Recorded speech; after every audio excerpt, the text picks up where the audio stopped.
उधर पश्चिम बंगाल के मालदा से हैरान कर देने वाला एक वीडियो सामने आया। वहां चंचल बाजार इलाके में हथियारों के दम पर 5 बदमाश गहनों की एक दुकान में लूटपाट करते दिखाई दिए। इस घटना के बाद उस पूरे इलाके में सनसनी फैल गई। गहनों की दुकान में लूट की यह घटना वहां लगे सीसीटीवी कैमरे में रिकॉर्ड हो गई और उस वीडियो में गहनों की उस दुकान के अंदर 5 बदमाश हथियार लहराकर लाखों रुपए के गहने लूटते नजर आए। इस दौरान उन बदमाशों ने वहां काम करने वाले लोगों के साथ मारपीट भी की। इस सनसनीखेज वारदात के वक्त दुकान के अंदर कई लोग मौजूद थे। तभी एक एक करके 5 बदमाश जबरदस्ती दुकान के अंदर दाखिल हो गए। उनके हाथों में पिस्तौल नजर आई। सभी ने चेहरा छिपाने के लिए मास्क या फिर हेलमेट पहन रखा था। दुकान के अंदर घुसते ही सभी बदमाशों ने हथियार दिखाकर वहां मौजूद लोगों को काबू कर लिया। लोगों के अंदर खौफ पैदा करने के लिए उन बदमाशों ने उनके साथ मारपीट भी की। एक साथ हथियारों से लैस 5 बदमाशों को देखकर दुकान के कर्मचारी बुरी तरह डर गए।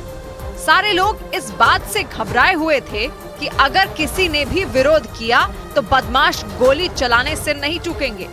इसीलिए जान बचाने के लिए दुकान के सभी कर्मचारी चुपचाप खड़े रहे। इसके बाद दुकान के अंदर शुरू हुई गहनों की महालूट। क्योंकि बदमाशों ने गहनों की उस दुकान को महज 5 मिनट के अंदर पूरी तरह खाली कर दिया।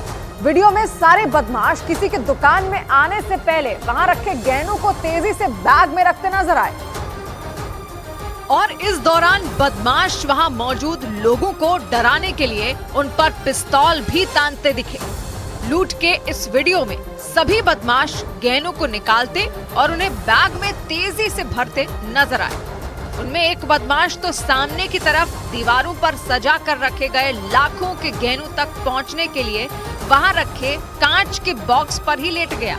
इसके बाद वो एक एक करके गहनों को निकालकर अपने साथी को देने लगा।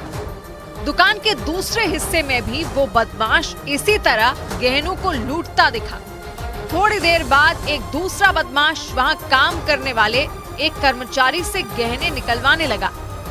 बाद में वो बदमाश कांच के बॉक्स के ऊपर चढ़ गया और एक एक कर गहनों को बैग में भरने लगा। वहां से गहने निकालने के बाद वो दूसरी तरफ कूद गया जहां दुकान के कर्मचारी खड़े थे। इसके बाद वो कांच में सजा कर रखे गए गहनों को भी निकालने लगा। इस दौरान उनका एक साथी हाथ में पिस्तौल लेकर दुकान के गेट पर खड़ा रहा, जबकि बाकी के लोग दुकान के अंदर गहनों पर हाथ साफ करते रहे। और फिर लाखों रुपए के गहने लूटकर 5 बदमाश आसानी से फरार हो गए। वारदात की यह खबर जंगल की आग की तरह पूरे इलाके में फैल गई। घटना का पता चलते ही गहनों की उस दुकान के बाहर लोगों की भारी भीड़ जुट गई। लेकिन हालात तब बिगड़ गए जब पुलिस पर देर से पहुंचने का आरोप लगाते हुए लोगों ने उनके खिलाफ मोर्चा खोल दिया। लूट की वारदात से गुस्साए कुछ लोग पुलिस वालों की गाड़ी पर ही टूट पड़े। 2 लोग पुलिस की गाड़ी पर हाथों से हमला करते दिखाई दिए। वीडियो में पुलिस के लोग भीड़ से बचने के लिए वहां से निकलने की कोशिश करते दिखाई दिए। तभी एक आदमी ने सड़क पर रखे बैरिकेड को उठाकर पुलिस की गाड़ी की तरफ फेंक दिया।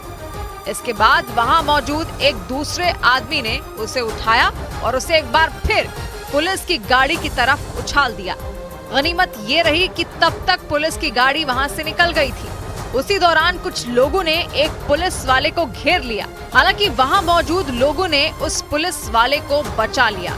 इससे पहले लूट की वारदात की जगह पहुंचे पुलिस के अधिकारी लोगों को समझाने की कोशिश करते दिखाई दिए, लेकिन उनके लाख समझाने के बाद भी लोग नहीं माने।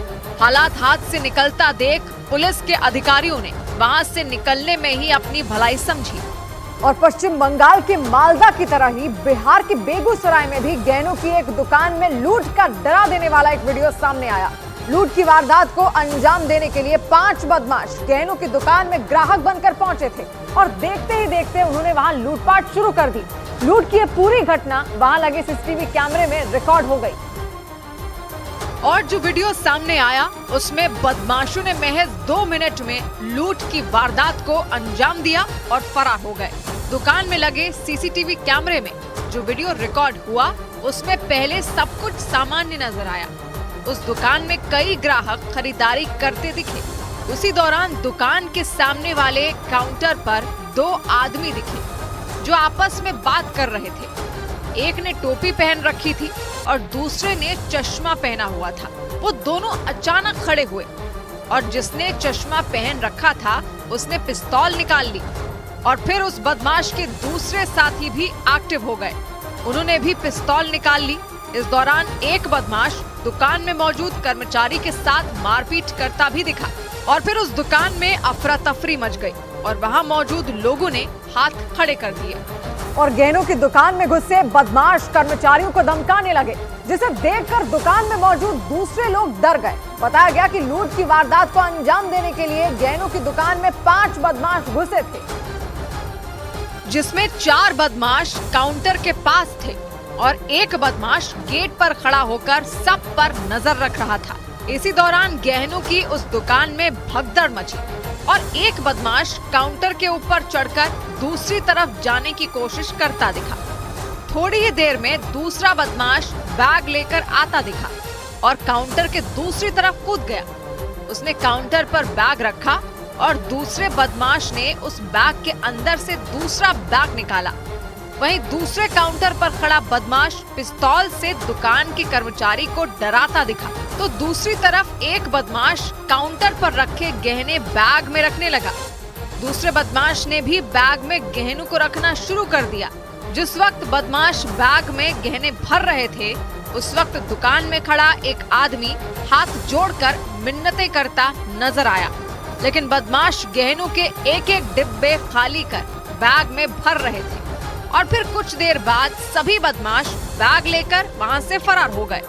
और दावों के मुताबिक बदमाशों ने गहनों की उस दुकान में करीब 1 करोड़ की लूट को अंजाम दिया था, लेकिन 5 दिन पहले हुई उस लूट के मामले में पुलिस अभी तक किसी को गिरफ्तार नहीं कर पाई, जबकि सभी बदमाशों की तस्वीर साफ-साफ सीसीटीवी में रिकॉर्ड हो चुकी है। और सबसे बड़ी बात यह है कि उस वारदात में शामिल किसी भी बदमाश का चेहरा ढका हुआ भी नहीं था। दावों के मुताबिक लूट की ये वारदात 21 दिसंबर को दोपहर 12 बजे के आसपास हुई थी। बताया गया कि हथियारों से लैस 8 बदमाश मोटरसाइकिल से गहनों की दुकान के पास पहुंचे थे और 5 बदमाश अंदर गए थे और उन बदमाशों ने लूट का विरोध करने पर दुकान के एक कर्मचारी को गोली भी मारी, जिसकी वजह से वो जख्मी हो गया। लूट की इस वारदात के बाद पूरे इलाके में दहशत का माहौल बन गया। बदमाशों की पहचान के लिए सीसीटीवी कैमरे खंगाले गए और फिर पुलिस ने बदमाशों के बारे में जानकारी देने वालों के लिए 50,000 रुपए इनाम की घोषणा कर दी। इधर उत्तर प्रदेश के कन्नौज में सिपाही सचिन राठी की मौत के बाद उनकी कांस्टेबल मंगेतर बदहवास हो गई। उन्हें यकीन ही नहीं हो रहा है कि सचिन अब इस दुनिया में नहीं है। एक रोज पहले हिस्ट्री शीटर मुन्ना यादव को पकड़ने गई पुलिस टीम पर हुए हमले में सचिन राठी की मौत हो गई थी और जैसे ही उनकी मौत की खबर उनकी मंगेतर कोमल तक पहुंची, वो बुरी तरह टूट गई। वो कैमरे के सामने फपक पड़ी। बदहवासी की हालत में वो उन्हें संभाल रहे एक पुलिस वाले पर बरस पड़ी। मुठभेड़ में घायल होने के बाद सचिन को कानपुर के अस्पताल में भर्ती कराया गया था, लेकिन बाद में इलाज के दौरान उसकी मौत हो गई। उनकी मौत की खबर मिलते ही कोमल भी कानपुर पहुंच गई, लेकिन वहां पहुंचने के बाद उनकी हालत खराब हो गई। उन्हें यकीन ही नहीं हो रहा था कि सचिन की मौत हो चुकी है। इस दौरान कई लोग उन्हें संभालने की कोशिश करते दिखाई दिए। वहां मौजूद लोग उन्हें एक कार से ले जाने की कोशिश कर रहे थे, जबकि कोमल सचिन के शव के साथ जाने की जिद पर अड़ी थी। इस दौरान कोमल बेहद गुस्से में नजर आई। हालांकि कई लोगों ने मिलकर उन्हें समझाया और फिर उन्हें किसी तरह दूसरी गाड़ी में वहां से ले गए, लेकिन इस दौरान वो लगातार रोती रही। जानकारी के मुताबिक अगले साल फरवरी में 29 साल के सचिन के साथ कोमल की शादी होनी थी। सचिन उत्तर प्रदेश के मुजफ्फरनगर के रहने वाले थे और 2019 में वो पुलिस में भर्ती हुए थे। और इस वक्त वो कन्नौज के विशुनगढ़ थाने में तैनात थे और उनकी मंगेतर कांस्टेबल कोमल भी कन्नौज के ही थाने में तैनात हैं। लेकिन किसी को ये नहीं पता था कि शादी से पहले ही इतनी बड़ी घटना हो जाएगी। हुआ यूं कि एक रोज पहले विशुनगढ़ थाना इलाके के हिस्ट्री शीटर मुन्ना यादव को पकड़ने पुलिस की एक टीम उसके घर पहुंची। उस टीम में सचिन भी शामिल थे। लेकिन जैसे ही पुलिस की टीम वहां पर पहुंची, हिस्ट्री शीटर मुन्ना और उसके बेटे ने अपने घर की छत से उन पर फायरिंग शुरू कर दी और करीब 4 घंटे तक हुई मुठभेड़ में दोनों ओर से 40 गोलियां चली। इसी फायरिंग में एक गोली सिपाही सचिन को लग गई। उन्हें घायल हालत में फौरन कानपुर के एक अस्पताल में भर्ती करवाया गया, लेकिन इलाज के दौरान उनकी मौत हो गई। हालांकि बाद में पुलिस ने हिस्ट्री शीटर मुन्ना यादव और उसके बेटे को भी गिरफ्तार कर लिया। लेकिन सिपाही सचिन की मौत के बाद उनकी मंगेतर कोमल की हालत खराब हो गई। उनकी आंखों से आंसू थमने का नाम ही नहीं ले रहे। इस बीच उड़ीसा की राजधानी भुवनेश्वर से चौंकाने वाला एक मामला सामने आया। वहां बीजेपी की सांसद अपराजिता सारंगी को भीड़ के गुस्से का शिकार होना पड़ गया। बीजेपी सांसद का आरोप है कि राज्य की सत्ता में मौजूद बीजेडी यानी बीजू जनता दल से जुड़े लोगों ने उनकी गाड़ी को घेर लिया और उन्हें घंटों तक वहां रोक कर रखा, क्योंकि वहां से जो वीडियो सामने आया उसमें बीजेपी सांसद अपराजिता सारंगी की कार के चारों तरफ लोग ही लोग नजर आए। इसके बाद उनमें कुछ महिलाएं कार के अंदर जाने के लिए धक्का मुक्की भी करने लगी। हालांकि वहां मौजूद पुलिस वालों ने उन लोगों को एक दूसरे से अलग करने की भरपूर कोशिश की, लेकिन भीड़ में मौजूद दोनों तरफ के कुछ लोगों के बीच हाथापाई हो गई। बीजेपी सांसद अपराजिता सारंगी ने आरोप लगाया कि हंगामा करने वाले लोग नवीन पटनायक की पार्टी बीजेडी के समर्थक थे और उन्होंने करीब 2 घंटों तक उनकी कार के सामने हंगामा किया। और फिर तो वहां ऐसा बवाल मचा कि पुलिस वालों के भी हाथ पैर फूल गए। एक तरफ बीजेपी सांसद अपराजिता सारंगी के समर्थक थे तो दूसरी तरफ हंगामा करने वाले लोग थे। हैरत की बात यह रही कि वहां हंगामे की शुरुआत महिलाओं ने की थी और फिर दोनों तरफ की महिलाएं एक दूसरे से मारपीट पर उतर आईं। वहां से आए एक वीडियो में ये साफ नजर आया कि दोनों तरफ की कई महिलाएं एक दूसरे पर थप्पड़ों की बारिश करती दिखाई दी और जब पुलिस ने बीच बचाव की कोशिश की तो उन महिलाओं ने एक दूसरे के बाल पकड़ लिए। इस दौरान वो लोग न सिर्फ आपस में उलझे बल्कि पुलिस वालों से भी कई महिलाएं बहस करती दिखाई दी। इस बहस के बीच उनके चेहरों पर गुस्सा साफ दिखाई दिया।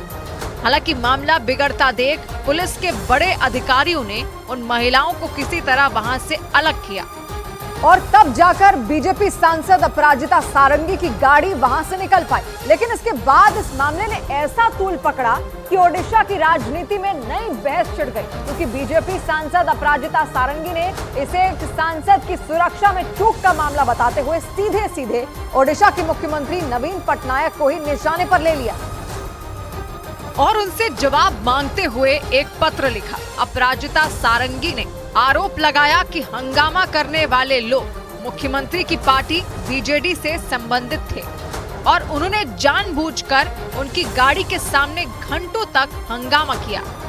उनके मुताबिक जब वो संसदीय क्षेत्र में एक जनसभा के लिए पहुंची तो वहां हंगामा करने के इरादे से भीड़ जुटने लगी थी। इसके बाद उन लोगों ने करीब 2 घंटे तक बीजेपी सांसद अपराजिता सारंगी की गाड़ी को टस से मस तक नहीं होने दिया। अपराजिता सारंगी ने उस चिट्ठी में ये दावा भी किया कि उन्हें ना तो कार से बाहर निकलने दिया और ना ही वहां से जाने दिया गया। मतलब एक तरह से उस भीड़ ने करीब 2 घंटे तक उन्हें बंधक बना कर रखा। इस चिट्ठी में उन्होंने इस बात का जिक्र भी किया कि इस तरह उनका रास्ता रोकने से उनका काफी समय बर्बाद हुआ, क्योंकि उनके मुताबिक उस दौरान कई लोग उनके दफ्तर में उनका इंतजार कर रहे थे, लेकिन हंगामा करने वाले लोगों ने उनकी कार को आगे जाने नहीं दिया। हालांकि बीजेडी या फिर नवीन पटनायक की तरफ से इस मामले में अब तक कोई बयान सामने नहीं आया उधर बंगाल बीजेपी के अध्यक्ष सुकांत मजूमदार के एक बयान पर भड़की टीएमसी ने कोलकाता में अनोखे अंदाज में प्रदर्शन किया। सुकांत मजूमदार का एक वीडियो वायरल हुआ था जिसमें उन्होंने लेफ्ट को निशाने पर लिया था। उनका आरोप था कि लेफ्ट गीता पाठ से ज्यादा फुटबॉल खेलने को तरजीह देता है। और इसी बयान पर भड़की टीएमसी ने कोलकाता में एक रैली निकाली जिसमें पार्टी की 2 महिला कार्यकर्ता नजर आईं। ये रैली निकाली तो गई थी बीजेपी के खिलाफ प्रदर्शन करने के लिए, लेकिन इस दौरान उन कार्यकर्ताओं के हाथों में फुटबॉल नजर आई और उनमें एक कार्यकर्ता लगातार हाथों से फुटबॉल को उछालती और फिर उसे लपकती नजर आई। ऐसी तस्वीर आम तौर पर किसी प्रदर्शन में नजर नहीं आती है, लेकिन फुटबॉल पर दिए बयान के विरोध में निकाली गई इस रैली में इसी खेल को सबसे ज्यादा अहमियत दी गई। इसका सबूत थोड़ी ही देर बाद देखने को मिल गया जब अचानक वो दोनों कार्यकर्ता बीच सड़क पर ही फुटबॉल खेलने लगी। बीजेपी के खिलाफ प्रदर्शन करने के लिए उन्होंने सड़क को ही मैदान बना लिया। इसके बाद कुछ और लोग भी वहां इस अनोखे प्रदर्शन में उनके साथ शामिल हुए और उन्होंने बीच सड़क पर ही टीएमसी की रैली को रोक दिया। इसके बाद उन्होंने एक घेरा बनाकर सड़क को फुटबॉल का मैदान बना लिया और कुछ देर तक पार्टी के कार्यकर्ता सड़क पर ही फुटबॉल खेलने लगे। वहीं उनके चारों तरफ इकट्ठा हुए लोग लगातार नारेबाजी करते रहे। इस गोल के होते ही वहां मौजूद लोग तालियां बजाने लगे। इसके बाद टीएमसी की रैली एक बार फिर आगे बढ़ गई। पार्टी के कार्यकर्ताओं ने इसी तरह आगे चलकर कई जगहों पर फुटबॉल खेली और बीजेपी के खिलाफ अपना विरोध जाहिर किया। इससे पहले टीएमसी ने बैनर और पोस्टर लेकर कोलकाता में रैली निकाली। इस रैली में सबसे आगे चल रहे कार्यकर्ता विवेकानंद का बैनर लेकर चलते दिखाई दिए।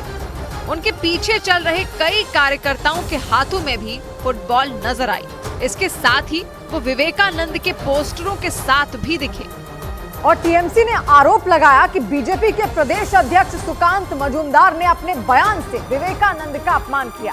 हालांकि बाद में सुकांत मजूमदार ने उस पर सफाई भी दी और टीएमसी के इस कदम को असली मुद्दों से ध्यान भटकाने वाला बता दिया। लेकिन टीएमसी शांत नहीं हुई और उसने माफी मांगे जाने तक प्रदर्शन जारी रखने का ऐलान कर दिया। बीजेपी को घेरने के लिए कोलकाता में निकाली गई इस रैली में सैकड़ों कार्यकर्ता दिखाई दिए। इस दौरान कई लोगों के हाथों में पार्टी का झंडा भी नजर आया। राज्य की सियासत उसी दिन से गरमाई हुई है जिस दिन से बीजेपी प्रदेश अध्यक्ष का एक वीडियो वायरल हुआ था। उस वीडियो में सुकांत मजूमदार ने सनातन धर्म का जिक्र करते हुए ये बयान दिया था कि वामपंथी विचारधारा की वजह से कुछ लोग फुटबॉल के खेल को गीता से ज्यादा अहमियत देते हैं। असल में विवेकानंद ने एक बार कहा था कि अगर गीता पढ़ने के बजाय कोई फुटबॉल खेलता है तो वो उसके लिए ज्यादा अच्छा है। और इसी बात को बीजेपी प्रदेश अध्यक्ष के बयान से जोड़ते हुए टीएमसी ने उनके खिलाफ मोर्चा निकाला। बड़ी खबर आई मुंबई से, जहां भारतीय नौसेना के बेड़े में स्वदेशी जहाज आईएनएस इम्फाल को शामिल कर दिया गया। मुंबई के मझगांव डॉकयार्ड में आयोजित कार्यक्रम में रक्षा मंत्री राजनाथ सिंह ने समंदर के इस नए सिकंदर को नौसेना के बेड़े में शामिल किया। लंबी दूरी तक हमला करने की ताकत रखने वाली ब्रह्मोस मिसाइल, टॉर्पीडो और एंटी सबमरीन रॉकेट लॉन्चर्स के साथ आधुनिक निगरानी रेडार से लैस भारत का ये बाहुबली समंदर में दुश्मनों को डुबोने के लिए तैयार हो गया है। यानी भारत की तरफ आंख उठाकर देखने वाले दुश्मनों को नौसेना का ये महाबली जहाज पलक झपकते ही तबाह करने की ताकत रखता है। आईएनएस इम्फाल की वजह से भारतीय नौसेना की शक्ति में कई गुना इजाफा हो गया और आधुनिक हथियारों से लैस इस जहाज की खूबियों के बारे में जानकार दुश्मन देशों के होश उड़ चुके हैं। क्योंकि समंदर के इस नए सिकंदर आईएनएस इम्फाल पर ऐसे हथियार मौजूद हैं जो दुश्मनों के लिए किसी काल से कम नहीं। भारतीय नौसेना ने इस महाबली जहाज के ताकत की झलक भी दुनिया को दिखा दी। समंदर की लहरों पर सवार नए नवेले आईएनएस इम्फाल से भारतीय नौसेना ने पिछले महीने लंबी दूरी तक मार करने वाली सुपरसोनिक ब्रह्मोस मिसाइल दागी थी, जिसने पहले से तय लक्ष्य पर बिल्कुल सटीक हमला किया। नौसेना की तरफ से जारी वीडियो में इस जंगी जहाज से निकलने वाले ब्रह्मोस मिसाइल 90 डिग्री तक घूमकर टारगेट पर हमला करती दिखी। यानी नौसेना के बेड़े में शामिल होने से 1 महीने पहले ही INS इम्फाल ने अपनी ताकत का डंका पूरी दुनिया में बजा दिया था। और कहा जा रहा है कि इसी वजह से भारत के 2 दुश्मनों पाकिस्तान और चीन के पैरों तले जमीन खिसक गई। INS इम्फाल को भारतीय नौसेना ने ही डिजाइन किया और भारत में ही इसका निर्माण किया गया। इसके बाद INS इम्फाल को नौसेना की पश्चिमी कमान में शामिल कर लिया गया। यानी ये स्वदेशी जंगी जहाज हिंदुस्तान की समुद्री सीमा पर चट्टान की तरह तैनात रहकर सुरक्षा करेगा। INS इम्फाल की बनावट और इस पर तैनात हथियार इसे दूसरे जंगी जहाजों से अलग बनाता है। समंदर के नए महाबली की बनावट पर नजर डालें तो इसकी लंबाई 535 फीट है और ऊंचाई 57 फीट यानी करीब 6 मंजिल के मकान के बराबर। नौसेना का ये बाहुबली 74 लाख किलोग्राम वजनी है। रफ्तार की बात करें तो ये समंदर की लहरों पर 56 किलोमीटर प्रति घंटा की स्पीड से दौड़ सकता है और एक साथ इस पर 300 नौसैनिक सवार हो सकते हैं। और कहा जा रहा है कि INS इम्फाल की बनावट देखकर ही दुश्मनों की नींद उड़ गई है। मुंबई में इस जंगी जहाज को नौसेना के बेड़े में शामिल करने के दौरान रक्षा मंत्री राजनाथ सिंह ने देश के दुश्मनों को भी सीधी चेतावनी दे दी। INS इम्फाल की कमीशनिंग भारत की नौसैनिक शक्ति को और मजबूती प्रदान करेगा। यानी समंदर में चीन की बढ़ती घुसपैठ पर नकेल कसने के लिए INS इम्फाल की तैनाती बेहद कारगर साबित हो सकती है। क्योंकि चीन ने बीते कुछ साल में न सिर्फ जमीन बल्कि समंदर में भी घुसपैठ की कोशिश की। हालांकि भारतीय सेना चीन की हर हरकत पर पैनी नजर बनाई हुई है, लेकिन INS इम्फाल के नौसेना के बेड़े में शामिल होने के बाद न सिर्फ भारत की निगरानी क्षमता बढ़ गई बल्कि दुश्मन पर पूरी ताकत से हमला करने की शक्ति में भी इजाफा हो गया। क्योंकि हिंदुस्तान के इस शक्तिशाली जहाज पर बराक और ब्रह्मोस जैसी मिसाइलें मौजूद हैं, जो चुटकी बजाते ही समंदर में दुश्मन के जहाजों की समाधि बनाने की ताकत रखती हैं। ये हमारी नेवी को और हमारे देश को और सुदृढ़ बनाएगा। INS इम्फाल पर सतह से सतह पर मार करने वाली 8 बराक मिसाइलें मौजूद हैं, जबकि 90 डिग्री तक घूमकर लंबी दूरी तक मार करने वाली 16 ब्रह्मोस एंटी-शिप मिसाइलें तैनात हैं। इसके अलावा ताकतवर सर्वेलेंस रेडार और 76 mm रैपिड माउंट गन यानी लगातार गोलीबारी करने वाली शक्तिशाली बंदूक लगी हुई है। और इतना ही नहीं, INS Imphal anti submarine torpedo से भी लैस है। और सबसे खास बात ये कि इस जंगी जहाज के निर्माण में स्वदेशी स्टील का इस्तेमाल किया गया, यानी इसका 75% हिस्सा पूरी तरह स्वदेशी है। और इसके निर्माण में कई बातों का खास ख्याल रखा गया है। भारतीय नौसेना का दावा है कि ये वॉरशिप परमाणु, जैविक और रासायनिक हमलों के हालात में भी लड़ने में सक्षम है। यानी परमाणु हमले के वक्त भी समंदर का ये सिकंदर मोर्चा संभाल सकता है। INS इम्फाल पर 21 इंच के 4 टॉर्पेडो ट्यूब्स और 2 एंटी सबमरीन रॉकेट लॉन्चर्स भी लगाए गए हैं। वॉरशिप पर मौजूद सोनार सिस्टम दुश्मन की पनडुब्बियों का सटीक पता लगाता है, जिससे उन पर हमला करना आसान हो जाता है।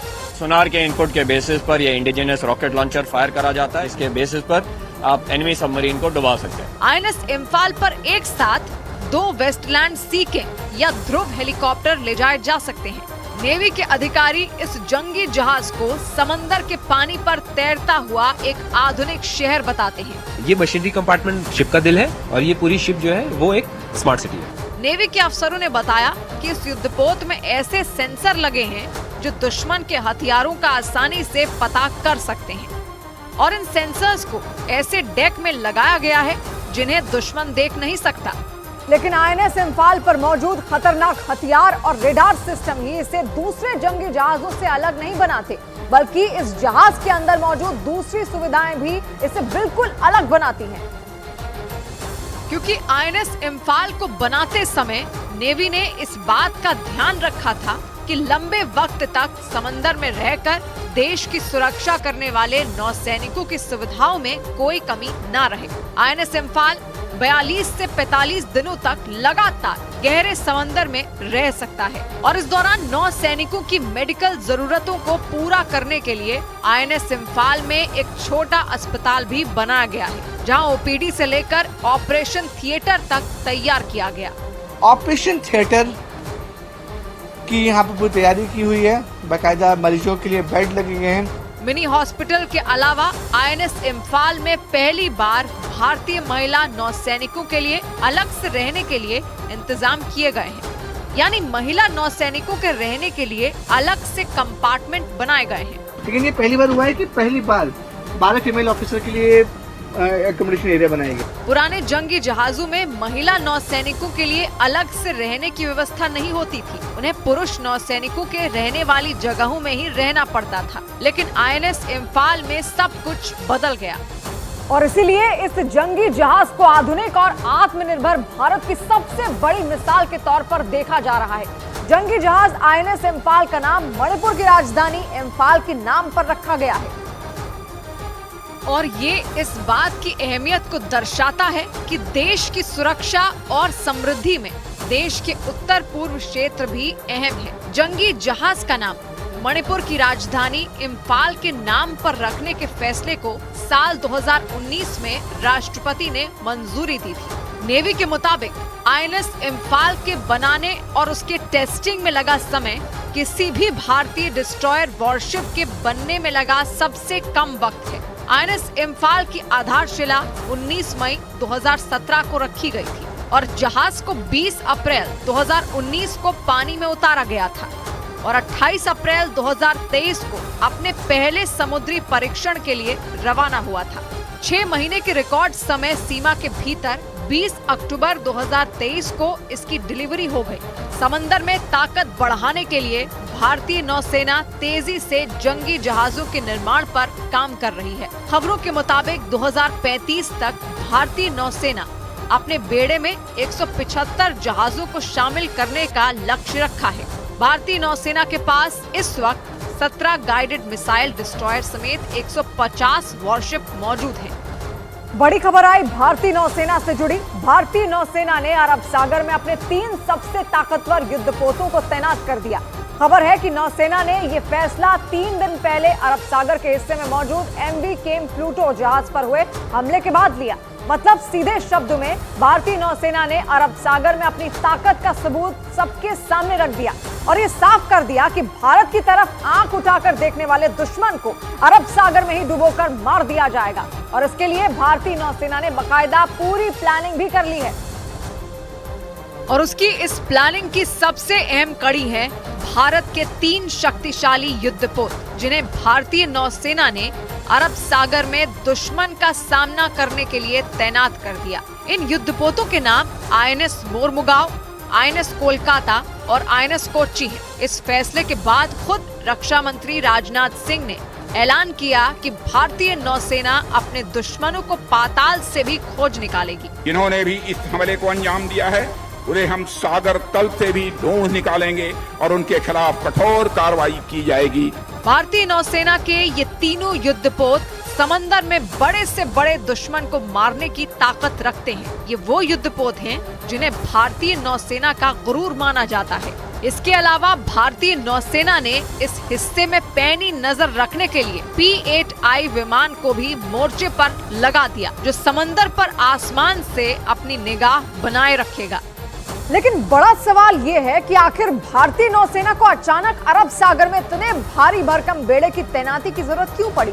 माना जा रहा है कि ये फैसला 2 दिन पहले अरब सागर से गुजर रहे एक कारोबारी जहाज केम प्लूटो पर हुए हमले के बाद लिया गया, क्योंकि जानकारी के मुताबिक उस जहाज पर ड्रोन से हमला किया गया। जानकारी के मुताबिक केम प्लूटो जहाज पर जब हमला हुआ तो वो मुंबई से करीब 370 किलोमीटर दूर था। नौसेना के मुताबिक उस जहाज पर ड्रोन से हमला किया गया और बताया गया कि जिस वक्त यह हमला हुआ उस वक्त उस जहाज पर 21 क्रू मेंबर्स थे।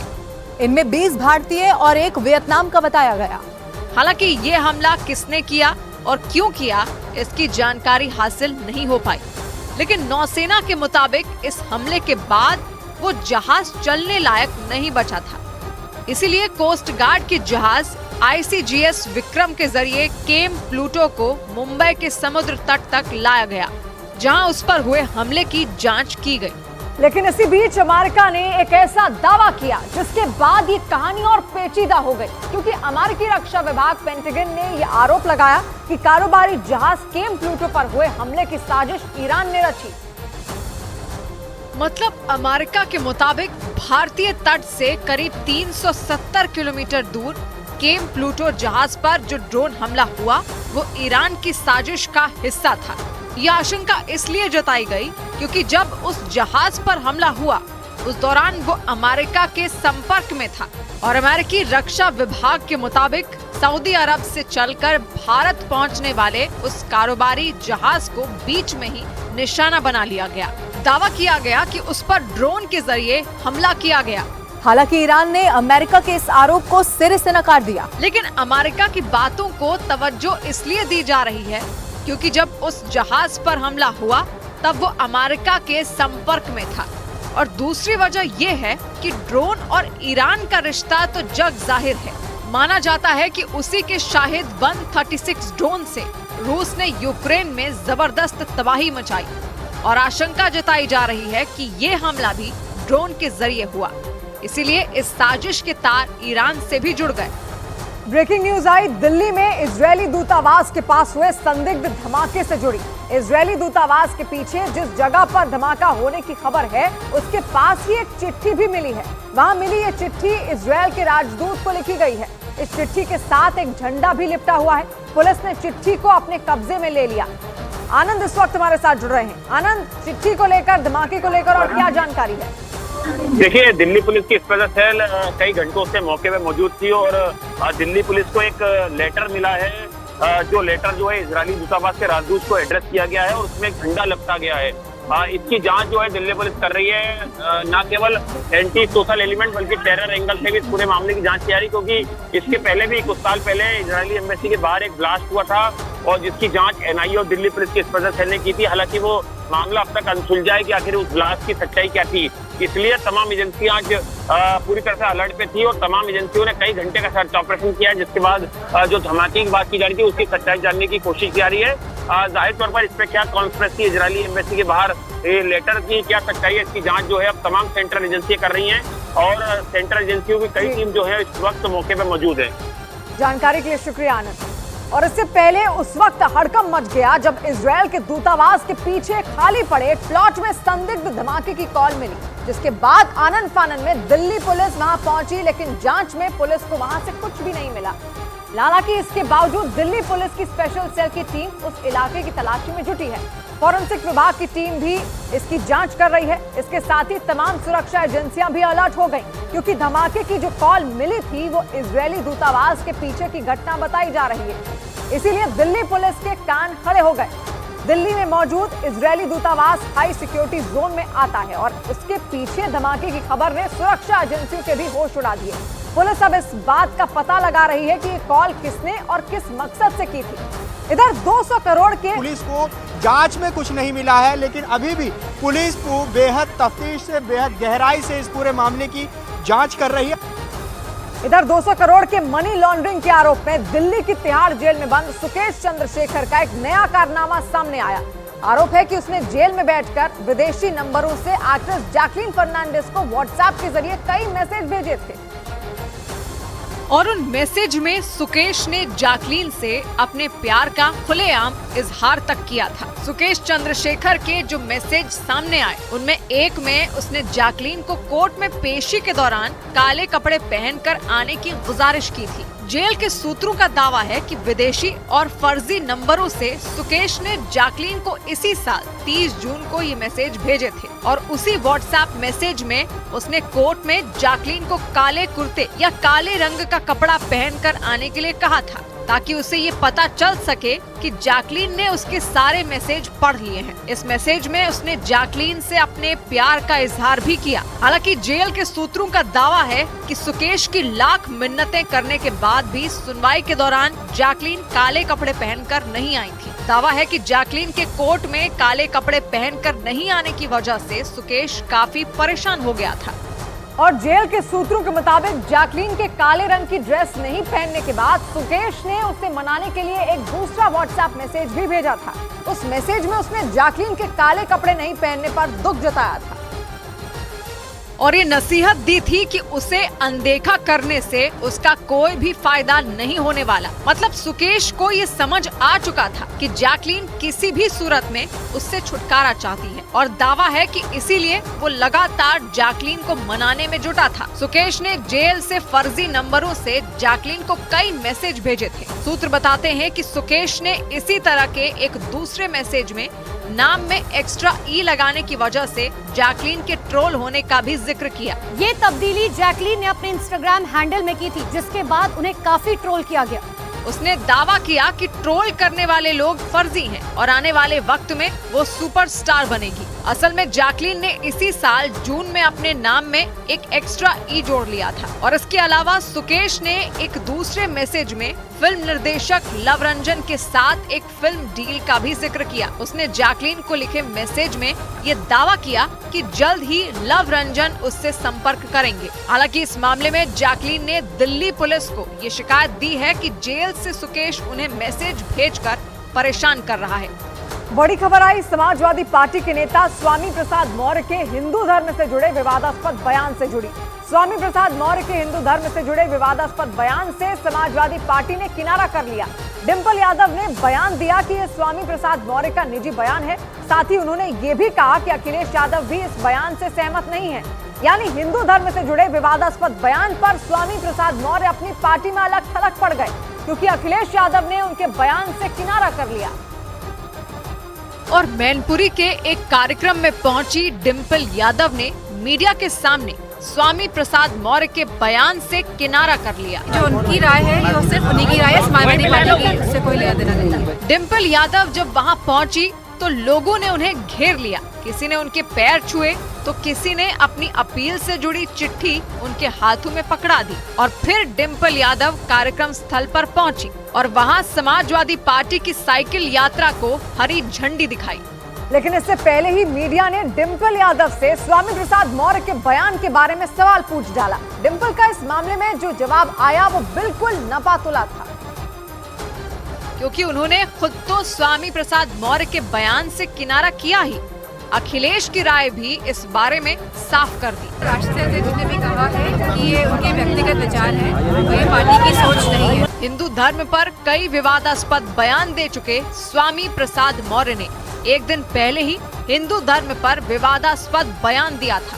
हिंदू एक धोखा है, जिसे हम हिंदू धर्म कहते हैं वो कुछ लोगों के लिए धंधा है। स्वामी प्रसाद मौर्य से इस बारे में कई सवाल पूछे गए, लेकिन वो अपनी बात पर अड़े रहे। लेकिन उनकी अपनी ही पार्टी ने उनका साथ छोड़ दिया, क्योंकि खबर है कि अखिलेश ने उनसे इस तरह का बयान देने से बचने के लिए कहा था। बड़ी खबर आई विपक्षी गठबंधन में पीएम के चेहरे पर चल रही खींचतान से जुड़ी। शरद पवार ने बयान दिया कि पीएम पद का चेहरा प्रोजेक्ट करने से कोई फर्क नहीं पड़ता। उन्होंने 1977 का जिक्र करते हुए ये बयान दिया, जबकि इससे पहले खबर आई थी कि खरगे के नाम पर सोचा जा रहा है, लेकिन खुद खरगे ने इस खबर को खारिज कर दिया था। लेकिन अटकलें लगी थी कि खरगे के नाम का जिक्र होते ही नीतीश कुमार और लालू प्रसाद यादव नाराज हो गए थे और अब शरद पवार ने विपक्षी गठबंधन की ओर से पीएम पद के उम्मीदवार पर बयान दे डाला और पुणे की प्रेस कॉन्फ्रेंस में इस मुद्दे पर बात की। उन्होंने 1977 के आम चुनाव के बाद मोरारजी देसाई के प्रधानमंत्री बनने का जिक्र किया और फिर विपक्षी गठबंधन की ओर से पीएम के चेहरे की जरूरत को ही नकार दिया। लोग वजन करने स्थिति में आगे से लोग निर्णय घेर सकते। इससे एक दिन पहले नीतीश कुमार ने अपनी नाराजगी की खबरों पर 6 दिन बाद चुप्पी तोड़ी थी। गलत नहीं भाई, गलत है। हम जरा भी नाराज नहीं है। अवकारात हमके ठीक बनाइए, जिनको भी बनाइए। नीतीश ने अपने हाव भाव और बात करने के तरीके से बताने की कोशिश की थी वो किसी पद की इच्छा नहीं रखते। लेकिन अगले ही दिन शरद पवार का ऐसा बयान आया कि एक बार फिर विपक्ष के पीएम पद के चेहरे के मुद्दे पर बात होने लगी, क्योंकि इधर शरद पवार ने पुणे में ये बयान दिया, उधर बिहार कांग्रेस के नेताओं के साथ राहुल गांधी ने बैठक की और दिल्ली में इन नेताओं के साथ मंथन किया।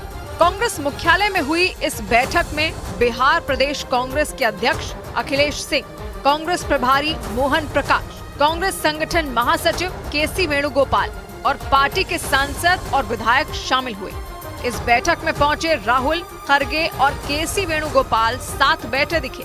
और खबर आई कि बैठक में लोकसभा चुनाव की तैयारियों और सीट शेयरिंग पर भी चर्चा हुई। यानी कांग्रेस ने बिहार से ही लोकसभा चुनाव की तैयारियां शुरू की, क्योंकि विपक्षी गठबंधन में पीएम पद का चेहरा और सीट शेयरिंग अहम मुद्दा है। और खबर है कि राहुल गांधी और खरगे ने इसी मुद्दे पर बिहार कांग्रेस के नेताओं से बात की, जबकि बैठक से ठीक पहले पवार ने विपक्षी गठबंधन की ओर से पीएम के चेहरे की जरूरत को नकार दिया था। उधर अमेरिका के न्यूयॉर्क में गाजा में सीजफायर की मांग को लेकर लोग सड़कों पर उतर आए। फिलिस्तीन के हजारों समर्थकों ने वहां की सड़कों पर जमकर हंगामा किया, जिसके बाद पुलिस ने कई प्रदर्शनकारियों को हिरासत में ले लिया। क्योंकि प्रदर्शन के दौरान वो लोग पुलिस से ही भिड़ गए। इसका जो वीडियो सामने आया उसमें प्रदर्शनकारी पुलिस से भिड़ते नजर आए। वहां से आई एक तस्वीर में एक प्रदर्शनकारी लाउडस्पीकर लेकर पुलिस के सामने नारेबाजी करता नजर आया। ऐसे में जब एक पुलिसकर्मी ने उससे वो लाउडस्पीकर छीनने की कोशिश की तो वो प्रदर्शनकारी उस पुलिसकर्मी से भिड़ गया और जैसे जैसे वो पुलिसकर्मी उसकी तरफ बढ़ता गया वो लाउडस्पीकर लेकर पीछे हटता चला गया और आगे जाकर जमीन पर गिर पड़ा। इसके बाद कुछ पुलिसकर्मियों ने उसे पैरों के बल जकड़ लिया और उससे लाउडस्पीकर छीन लिया। ऐसे में वो प्रदर्शनकारी काफी देर तक झटपटाता रहा और इसके बाद पुलिस उस प्रदर्शनकारी को वहां से उठाकर ले गई।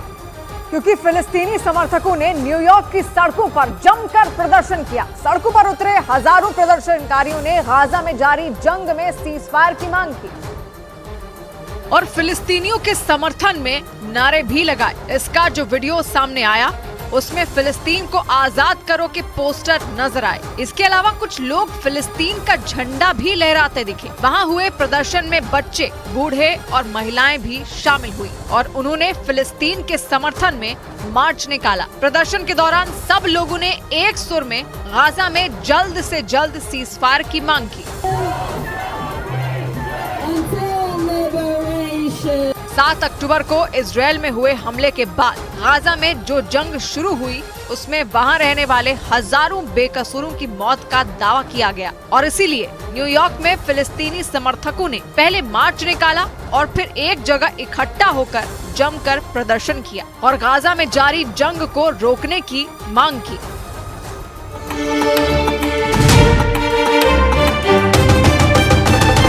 It's time to break free. Break away to the greens. Start again and just let it all go. With JK Tyre's Ranger 80. JK Tyre, total control. ये नया इंडिया, नए नजरिए का इंडिया, जहां लोगों का नंबर 1 भरोसा बनता है वो जो उनके मुद्दे, उनकी आवाज निडर होकर उठाता है। लोगों की नंबर 1 पसंद बनता है वो जो सिर्फ रफ्तार नहीं जिम्मेदारी पर भी विश्वास रखता है।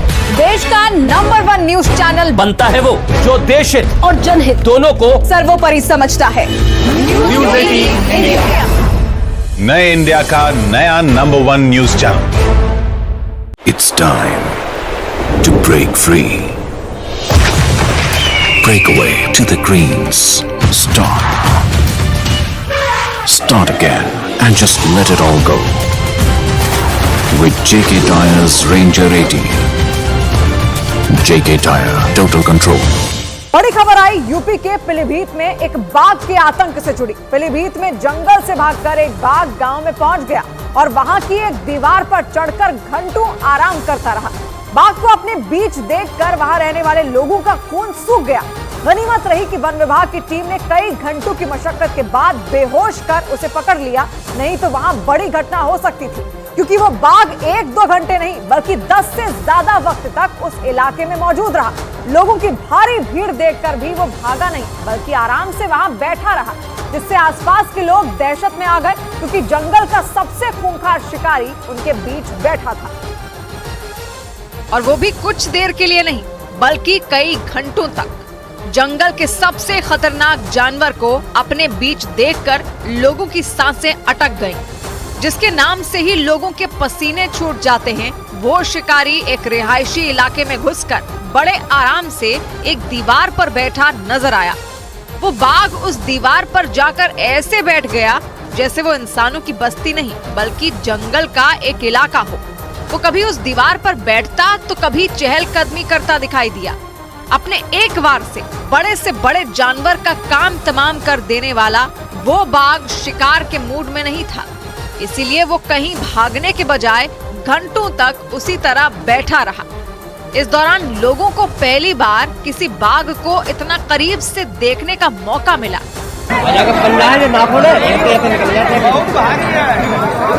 इसी बीच वो बाघ अचानक उठकर उस दीवार पर खड़ा हो गया। वो अपने चारों तरफ जुटी सैकड़ों लोगों की भीड़ को देखने लगा। उसके ऐसा करते ही वहां मौजूद लोगों के होश उड़ गए, क्योंकि जब तक वो बाघ दीवार पर सोया हुआ था उसके आसपास जमा लोग जोर जोर से शोर मचा रहे थे। लेकिन जैसे ही वो बाघ दीवार पर खड़ा हुआ, उसका डील डॉल देखकर मानो लोगों की सांसें थम गई। और एक पल के लिए तो वहां सन्नाटा छा गया, क्योंकि दीवार पर बड़े आराम से सो रहा बाघ अचानक उठ खड़ा हुआ।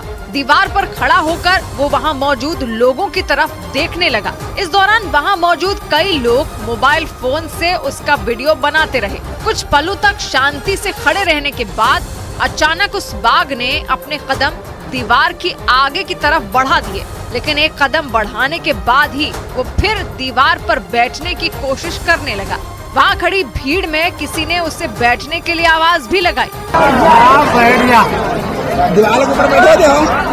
बाघ फिर से उसी दीवार पर बैठ गया। उसे देखकर ऐसा लगा मानो उसने भीड़ में खड़े उस आदमी की बात सुन ली हो। हालांकि बाघ की इस हरकत के बाद वहाँ खड़े सैकड़ों लोगों की भीड़ एक बार फिर शोर शराबा करने लगी, क्योंकि अगर वो बाघ किसी पर भी हमला कर देता तो उसका बच पाना बेहद मुश्किल था। इस खतरे को देखते हुए ही वहां पहुंची वन विभाग की टीम ने उसके चारों तरफ जाल और रस्सी की घेरेबंदी कर दी। हालांकि गनीमत रही कि थोड़ी देर तक खड़े रहने के बाद वो बाघ फिर उसी तरह दीवार पर बैठ गया। लेकिन जैसे जैसे वक्त बीतता जा रहा था, लोगों की धड़कनें भी तेज हो रही थी। बाघ के रिहायशी इलाके में आने की खबर जंगल में आग की तरह फैल गई। इसके बाद तो वहां बाघ को देखने के लिए इतने लोग जुट गए जैसे लगा कि वहां कोई मेला हो। मैदान के अलावा चारों तरफ मौजूद घरों की छतों पर भी लोग ही लोग खड़े दिखाई दिए। आसपास के गांव से भी कई लोग उसे देखने के लिए पहुंचने लगे। वो बाघ रात के अंधेरे में ही उस इलाके में पहुंचा। बताया गया कि कुत्तों के भौंकने पर लोगों की नजर उस पर पड़ी और जैसे ही गांव वालों ने उसे देखा, उनकी नींद उड़ गई। इसके बाद तो गांव के लोग रात भर सो ही नहीं सके। रात के बाद कब दिन का उजाला हो गया, लोगों को पता ही नहीं चल सका। सबकी नजर हर पल उस बाघ पर टिकी थी। वो उसकी हर हरकत पर नजर बनाए हुए थे, क्योंकि वो किसी भी पल कहीं भी भागकर जा सकता था और ऐसे में कोई भी उसका शिकार भी बन सकता था। इसी वजह से लोग उसके आसपास ही घंटों तक खड़े रहे। और इसके बाद वहां पहुंची वन विभाग की टीम ने उसे पकड़ने की तैयारी शुरू की। वन विभाग के लोगों ने सबसे पहले तो उसे बेहोशी वाला इंजेक्शन लगाया ताकि उस पर काबू पाया जा सके। लेकिन उस बाघ पर बेहोशी वाले इंजेक्शन का असर काफी देर में हुआ और फिर जैसे ही वो बेसुध होकर जमीन पर गिरा, वन विभाग के कर्मचारियों ने उस पर कपड़ा डालने की कोशिश की ताकि उसे कुछ दिखाई ना दे और उसे बिना खतरे के बांधा जा सके। हालांकि ऐसा करने में टीम के पसीने छूट गए, क्योंकि वो बाघ जमीन पर गिरने के बाद भी कई बार उठ खड़ा हुआ। ये देखकर लोगों का कलेजा मुंह को आ गया। बेहोशी की हालत में भी कोई उसके नजदीक जाने की हिम्मत नहीं जुटा पा रहा था। जब थोड़ी देर बाद वो बाघ पूरी तरह बेहोश हो गया, तब जाकर उसे बांधा गया और फिर वन विभाग की गाड़ी में चढ़ाया गया। गनीमत रही कि बिना किसी अनहोनी के वन विभाग की टीम ने उसे पकड़ लिया, नहीं तो इतना बड़ा बाघ किसी की भी जान ले सकता था। और इसीलिए उस बाघ को पकड़ने में एक साथ कई लोगों को जुटना पड़ा, जबकि उस पर बेहोशी वाले इंजेक्शन का असर लगातार बढ़ता जा रहा था। लेकिन इसके बावजूद उस बाघ ने वन विभाग के कर्मचारियों को काफी देर तक छकाया। एक बार तो लगा कि वो काबू में आ गया है। ये जानकर एक आदमी ने उसकी पूंछ पकड़ ली, लेकिन वो अपनी पूंछ छुड़ाकर फिर आगे की तरफ चला गया।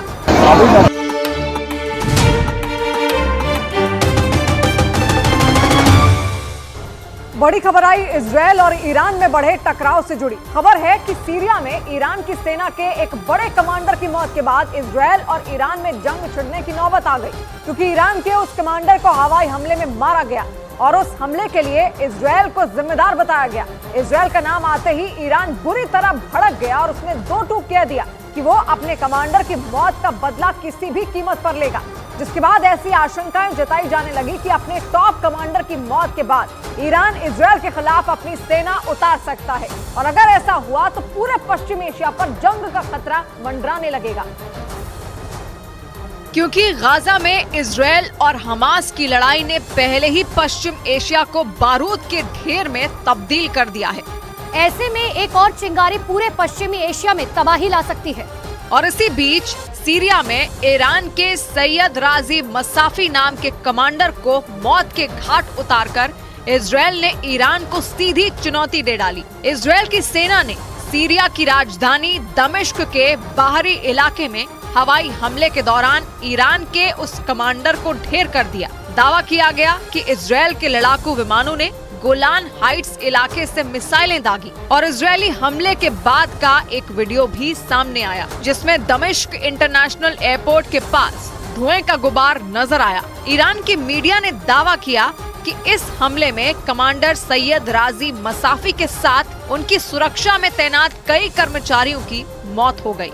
लेकिन अपने ही कमांडर की मौत के बाद गुस्से से आग बबूला हुए ईरान ने भी साफ कर दिया कि वो इजरायल से इस कार्रवाई का बदला सूद समेत लेगा। क्योंकि ईरान की मीडिया के मुताबिक इजरायल के हमले में मारे गए कमांडर सैयद राजी मसाफी सीरिया में लंबे समय से तैनात थे और वो इजरायल के पड़ोसी सीरिया ही नहीं बल्कि लेबनान में भी ईरान की पैठ बढ़ाने में अहम भूमिका निभा रहे थे। ऐसे में माना जा रहा है कि मसाफी की मौत के बाद इन इलाकों में ईरान की पकड़ कमजोर हो सकती है, क्योंकि इजरायल ने भी कमांडर मसाफी को ठिकाने लगाकर ईरान को बड़ी चोट देने का दावा किया। और इस हमले के बाद ईरान की ओर जो आक्रामक बयान सामने आए, उनसे भी साफ हो गया कि इजरायल का तीर बिल्कुल निशाने पर लगा, क्योंकि कमांडर सैयद राजी मसाफी की मौत के बाद ईरान के राष्ट्रपति से लेकर मंत्री तक इजरायल पर बरस पड़े।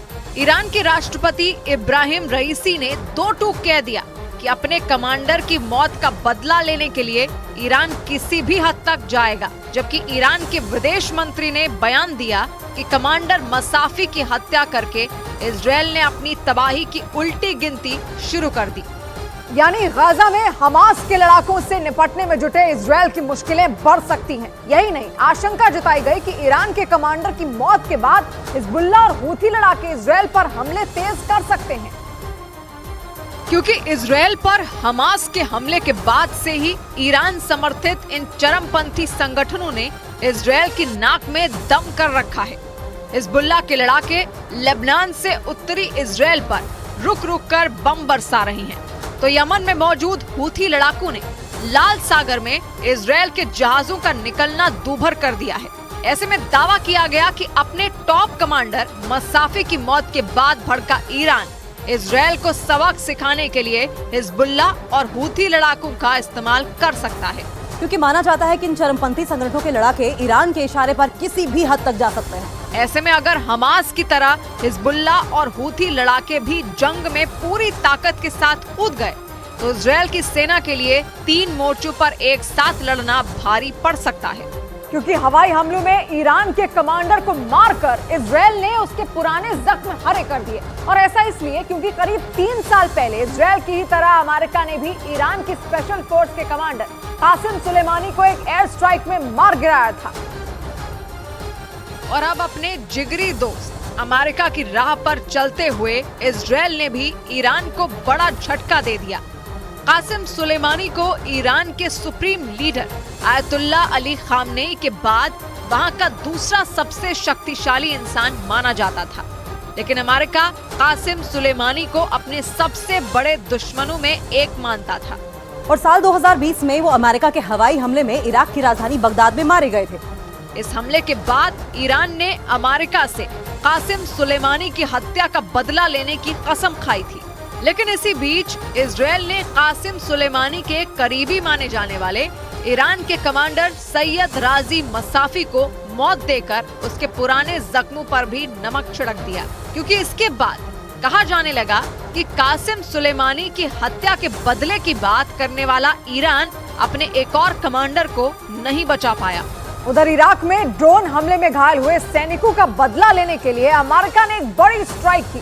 क्रिसमस के मौके पर अमेरिका ने इराक में 3 ठिकानों पर हवाई हमला किया और उससे हमले में ईरान समर्थित लड़ाकों को बड़ा नुकसान होने का भी दावा किया।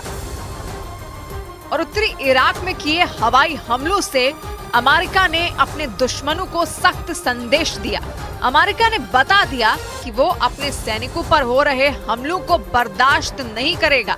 उत्तरी इराक में एक ड्रोन हमले में 3 अमेरिकी सैनिकों के घायल होने के बाद राष्ट्रपति जो बाइडेन ने ईरान समर्थित उग्रवादी समूहों के खिलाफ जवाबी कार्रवाई का आदेश दिया था, जिसके बाद अमेरिका की वायुसेना ने उत्तरी इराक में मौजूद कताइब हिजबुल्लाह के 3 ठिकानों पर हवाई हमले किए। अमेरिका का ये भी दावा है कि जिन जगहों पर हमले किए गए थे वहां कताइब हिजबुल्लाह के लड़ाके भी जमा थे और इस हमले में उनके ठिकानों को भी बड़ा नुकसान पहुंचा। इराक में हुई अमेरिका की कार्रवाई से साफ हो गया कि वो इराक के आबिल एयरबेस पर हुए हमले के लिए ईरान को जिम्मेदार मानता है और यही वजह है कि उसने इराक में हमलों के लिए उन्हीं जगहों को चुना जहां ईरान समर्थित विद्रोहियों के अड्डे मौजूद थे। और ऐसा इसलिए क्योंकि इराक के आबिल एयरबेस पर हुए ड्रोन हमले के बाद कताइब हिजबुल्लाह ने ही उसकी जिम्मेदारी ली थी। इराक में मौजूद कताइब हिजबुल्लाह एक शिया उग्रवादी संगठन है। कताइब हिजबुल्लाह की स्थापना 2007 में हुई थी और माना जाता है कि उसके पीछे ईरान के रेवोल्यूशनरी गार्ड का हाथ है। इस संगठन के पीछे ईरान का हाथ बताया जा रहा है और यही वजह है कि अमेरिका उसे हमास का ही दूसरा रूप मानता है, क्योंकि अमेरिका का ये भी दावा है कि ईरान ने हमास को प्रशिक्षित करने के बाद उसे पश्चिमी एशिया में अलग अलग नामों से फैला दिया, जिससे कि वो अपने फायदे के लिए उनका इस्तेमाल कर सके। अमेरिका अपनी कार्रवाई को ईरानी उग्रवादियों पर हमला बता रहा है, लेकिन इससे इराक और अमेरिका के बीच की तल्खी बढ़ती जा रही है, क्योंकि इराक ने सीधे तौर पर अपनी संप्रभुता पर हमला बताया और कहा कि वो इसे बिल्कुल भी बर्दाश्त नहीं करेगा। क्योंकि इराक ने सीधा कह दिया कि अमेरिका ने उसके सैन्य ठिकानों पर हमला किया है और ये दुश्मन देश जैसी कार्रवाई है। इतना ही नहीं, इराक ने इसे अपनी संप्रभुता पर हमला बताया और कहा कि वो अमेरिका की इस कार्रवाई को बिल्कुल भी बर्दाश्त नहीं करेगा, जबकि अमेरिका ने दावा किया था कि उसके हमले में ईरान समर्थित उग्रवादियों के ठिकानों को निशाना बनाया गया था। वहीं इराक का आरोप है कि अमेरिकी हमले में बेबीलोन प्रांत को काफी नुकसान पहुंचा है और इराक के एक सेना का जवान भी मारा गया है। इराक के दावों के मुताबिक अमेरिकी हमले में उसके कई नागरिक भी घायल हो गए, यानी साफ है कि इराक में ईरान के खिलाफ हुई अमेरिका की इस कार्रवाई से दोनों देशों के रिश्ते बिगड़ सकते हैं और अगर दोनों देशों में बात नहीं बनी तो जंग का एक और मोर्चा भी खुल सकता है। उधर गाजा में इजरायल और हमास में जारी जंग के बीच खौफ से भर देने वाला एक वीडियो सामने आया और उस वीडियो में मदद लेने आए फिलिस्तीनियों की भीड़ पर हथियारबंद लड़ाके ताबड़तोड़ गोलियां बरसाते नजर आए। इस गोलीबारी का आरोप हमास के लड़ाकों पर लगा। गाजा पर इजरायल के हमलों के बाद से ही कई देश वहां रहने वाले लोगों को राहत सामग्री पहुंचा रहे हैं और सैकड़ों फिलिस्तीनियों की वो भीड़ दूसरे देशों से आई मदद लेने के लिए वहां पहुंची थी। लेकिन इसी दौरान वहां अचानक फायरिंग शुरू हो गई। गोलियों की तड़तड़ाहट से पूरा इलाका गूंज उठा, जिसकी वजह से वहां अफरा तफरी मच गई और लोग जान बचाने के लिए इधर उधर भागते नजर आए। जंग की आग में झुलस रहे गाजा के वो लोग वहां मदद की उम्मीद में पहुंचे थे, क्योंकि गाजा पर हमले के बाद से ही इजराइल की सेना ने उसे चारों तरफ से घेर रखा है और वहां रहने वाले लोगों को खाने पीने की चीजों से लेकर दवाओं तक की किल्लत हो गई है। ले देकर मिस्र से लगने वाला रफा बॉर्डर ही एक रास्ता बचा है, जहां से गाजा में राहत सामग्री पहुंचाई जा रही है। लेकिन गाजा में मदद पहुंचने के बाद भी उसे पाने के लिए वहां के लोगों को जूझना पड़ रहा है, जिसकी गवाही ये वीडियो भी दे रहा है, जिसमें दिखा कि राहत सामग्री लेने के लिए इतने बड़े पैमाने पर लोग वहां इकट्ठा हो गए कि एक लंबा चौड़ा रास्ता लोगों से पूरी तरह ढक गया। लोगों की ऐसी भीड़ कि वहां कदम रखने तक की जगह ना मिले। इन तस्वीरों को देखकर ये अंदाजा लगाया जा सकता है कि गाजा के लोगों को जरूरी चीजों के लिए भी किस कदर जूझना पड़ रहा है। लेकिन मुश्किलें तब और बढ़ गईं जब राहत सामग्री लेने पहुंचे उन लोगों पर गोलियों की बौछार कर दी गई। ताबड़तोड़ फायरिंग की वजह से वहां ऐसी भगदड़ मची कि मदद की आस में आए फिलिस्तीनी अपनी जान बचाकर भागने को मजबूर हो गए। इस गोलीबारी का आरोप हमास के लड़ाकों पर लगा। रास्ते से भीड़ के हटने के बाद कई लोग जमीन पर लेटे नजर आए, जबकि इस दौरान हथियारबंद लड़ाके लोगों को खदेड़ते दिखे और दावा किया गया कि उनके इस हमले में कई फिलिस्तीनी घायल हो गए।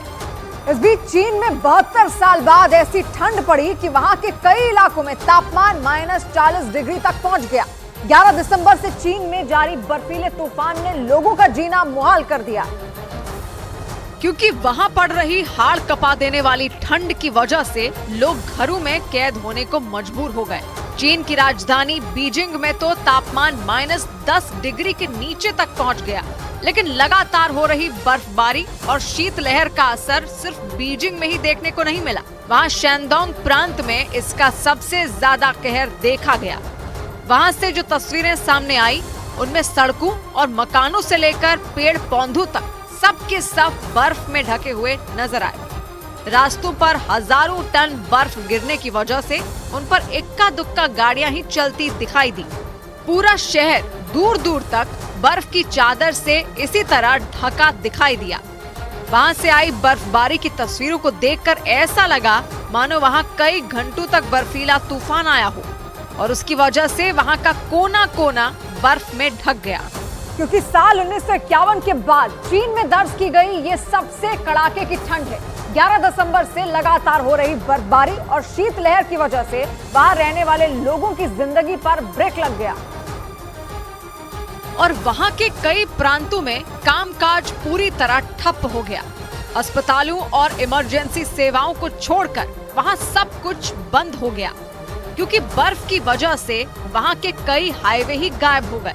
वहां इतनी ज्यादा बर्फ जमा हो गई कि सड़कें दिखनी ही बंद हो गईं। ऐसे में लोग अपने घरों में ही कैद होने को मजबूर हो गए। हालांकि कुछ रास्तों को साफ करके गाड़ियों के चलने लायक बना दिया गया, लेकिन फिसलन से भरी उन सड़कों पर चलना किसी खतरे से कम नहीं था। चीन के जिस हिस्से में ये बर्फीली आंधी चली, वहां से आई एक तस्वीर में भी कुछ ऐसा ही दिखा।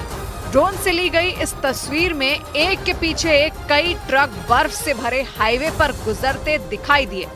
इन ट्रकों की रफ्तार देखकर ही अंदाजा लगाया जा सकता है कि बर्फ ने हाईवे को कितना खतरनाक बना दिया। कुछ ऐसा ही हाल वहां की रेलवे लाइनों का भी था, क्योंकि बर्फ जमने की वजह से वहां दूर दूर तक रेल की पटरियों का पता ही नहीं चल रहा था। इधर भारतीय शेयर बाजार में लगातार तीसरे दिन खरीदारी का रुझान रहा। इससे सेंसेक्स और निफ्टी दोनों हरे निशान में बंद हुए। हालांकि बाजार में उठापटक भी देखने को मिली और शुरुआती कारोबार से उबरते हुए बाजार ने तेजी पकड़ी। इस दौरान फार्मा, हेल्थ केयर और कमोडिटी सेक्टर के शेयरों में ज्यादा खरीदारी देखी गई। यही नहीं, आईटी और बैंक सेक्टर के शेयरों को छोड़कर बाकी सभी सेक्टोरल इंडेक्स हरे निशान में बंद हुए, जिससे बॉम्बे स्टॉक एक्सचेंज का सेंसेक्स 229 अंक चढ़कर 71,336 पर बंद हुआ, जबकि निफ्टी 91 अंकों की उछाल के साथ 21,441 के स्तर पर पहुंच गया। और शेयर बाजार की खबर तो आपको कई जगह मिल जाएगी, लेकिन शेयर बाजार का एक्सपर्ट आपको बनाएगा सिर्फ मनी कंट्रोल प्रो।